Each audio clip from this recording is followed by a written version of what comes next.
நிறம் மாறும் உலகில் திரைப்படத்தை எங்கேயும் எப்போதும் கண்டு மகிழ சன் நெக்ஸ்ட் ஆப் டவுன்லோட் செய்யுங்கள். எப்பவுமே சிடு சிடுன்னு தான் பேசுவாரு. கொஞ்சம் நல்லா சிரிச்சு பேசினாதான் என்ன அந்த மனுஷனுக்கு.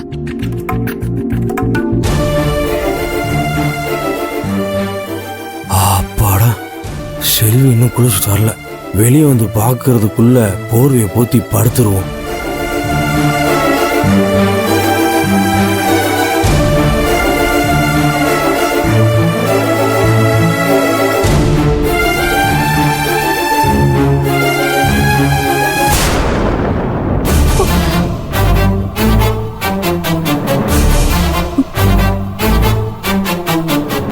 என்ன இது? எலிக்கு பசஞ்சு வச்ச சாப்பாட்டை காணோம். தட்டு எங்க போச்சு? இந்த அம்மா தான் எங்கேயாவது வைக்கிறேன்னு சொல்லி எடுத்துட்டு போயிடுச்சா?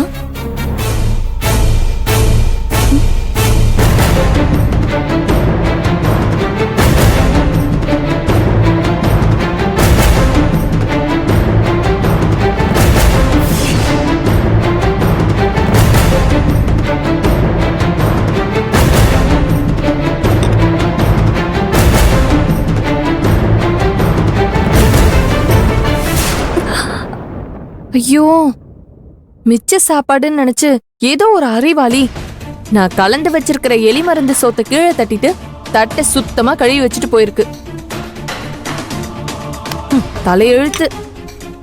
ஏய், இங்க என்னடி பண்ணிட்டு இருக்கற?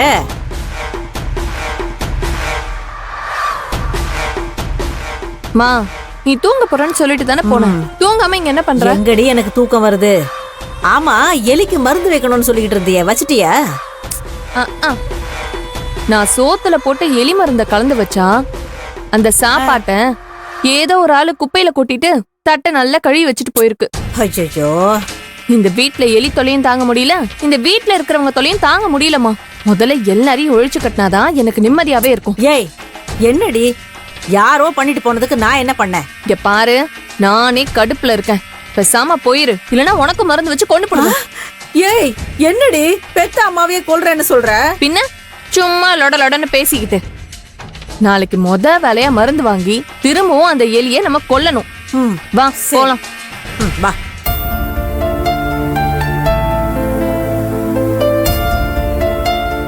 என்ன அதுக்குள்ள சாப்பிட்டு படுத்துட்டீங்களா? ஆமாங்க, எனக்கு தூக்கமா வருது. நான் தூங்குறேன். நீங்க வந்ததும் உங்ககிட்ட பேசணும்னு வெயிட் பண்ணிக்கிட்டு இருக்கேன். இப்படி வந்ததும் படுத்துட்டீங்க. பேசுறதானுங்க, நாளைக்கு கூட பேசிக்கலாம். இப்ப எனக்கு தூக்கமா வருது. வேலு, என்னதான் இருந்தாலும் கீர்த்தி கிட்ட நீங்க இவ்வளவு கோவமால சண்டை போட்டுருக்க கூடாது. எதுவா இருந்தாலும் திரும்ப அம்மா கிட்ட பேசுங்க. வர வர உங்களுக்கு கோவம் ரொம்ப அதிகமாகுதுங்க. ஏங்க, எதுவா இருந்தாலும் இன்னைக்கு பேச வேணாங்க, காலையில பேசிப்போமா? நீங்க பேசாம வந்து படுங்க.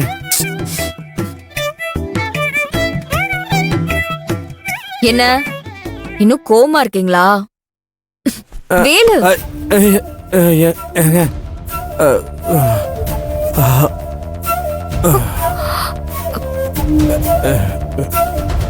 குடிச்சிட்டு வந்திருக்கீங்களா? ஏன் இந்த மாதிரிலாம் பண்ணிட்டு இருக்கீங்க? இல்லங்க, கொஞ்சமா தான் குடிச்சேன். அதனாலதான் நான் வரதுக்குள்ள சாப்பிட்டுட்டு நல்லா இழுத்து போத்திட்டு தூங்கிட்டு இருக்கீங்க, அப்படிதானே? இல்ல, வீட்டுல நடக்கிறதெல்லாம் நினைச்சு மனசு கஷ்டமா இருந்துச்சு, அதான். ஏங்க, இனிமே சத்தியமா குடிக்க மாட்டேங்க. இந்த ஒரு தடவை மன்னிக்க கூடாதா? இதே மாதிரி இன்னும் எத்தனை தடவை மன்னிப்பு கேட்பீங்க? மனசு கஷ்டமா இருக்குன்னு நீங்க குடிச்சிட்டு வந்தா வீட்டுல இருக்கிற எனக்கும் கஷ்டமா இருக்குல்ல, நான் என்ன பண்றது? தப்புதான், ஆனா எனக்கு வேற வழி தெரியலையே. வீட்டுல பொறுப்பா இருக்க வேண்டியவங்க இப்படி பொறுப்பு இல்லாம இருக்கிறது எங்கேயும் போய் தப்பா முடிஞ்சிருமோன்னு ஒரு பயந்தாங்க. அதான் என்ன இப்படி ஆக்கிருச்சு. கீர்த்தி பண்றது பொறுப்பு இல்லாத விஷயம்னா இப்ப நீங்க பண்ணிட்டு வந்திருக்கீங்களே, இது மட்டும் பொறுப்பான விஷயமா? பேசுங்க வேலு, ஏன் அமைதியா இருக்கீங்க? அதான் நீ குடிக்க மாட்டேன்னு சொல்லிட்டல, விடுங்களேன். எனக்கு வர ஆத்திரத்துக்கு வர வர மாமியா கழுத போல போனாலாம். இப்படி அடிக்கடி வீட்டுக்கு குடிச்சிட்டு வரது எனக்கு சுத்தமா பிடிக்கல. நீங்க எப்படி வேணா போங்க, இனிமே நான் சொல்றதுக்கு என்ன இருக்கு? எனக்கு தெரியாம போத்திட்டு படுக்கணும்னு நினைச்சீங்கல்ல, அப்படியே போய் படுங்க. ஐயோ ஏங்க ஏங்க செல்வி செல்வி ஏங்க ஏங்க நான் சொல்றத ஒரு நிமிஷம் கேளுங்களேன் செல்வி. என்கிட்ட பேசாதீங்க, நான் செம்ம கோவத்துல இருக்கேன். பேசாம போயிடுங்க. செல்வி ஒரு நிமிஷம் பேசாதீங்க.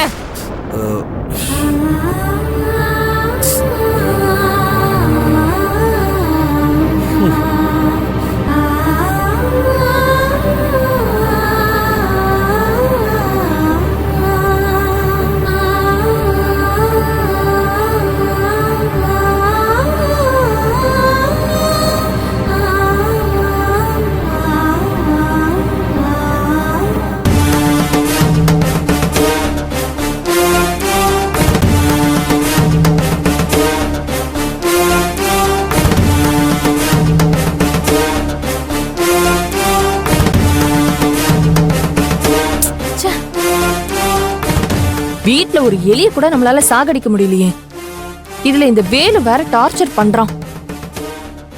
நம்ம 5 லட்சம் அட்வான்ஸ் கொடுத்த பணத்தை வேலு நம்ம புருஷன்கிட்ட சொல்றதுக்கு முன்னாடி நாமளே சொல்லிடணும். இல்லனா அந்த மனுஷன் வேற பெருசுபடுத்தி ரொம்ப பெரிய பிரச்சனையாக்கிடுவாரு. நம்மளே முதல்ல சொல்லி நல்லதோ கெட்டதோ நம்மளோட முடிச்சுக்கணும்பா.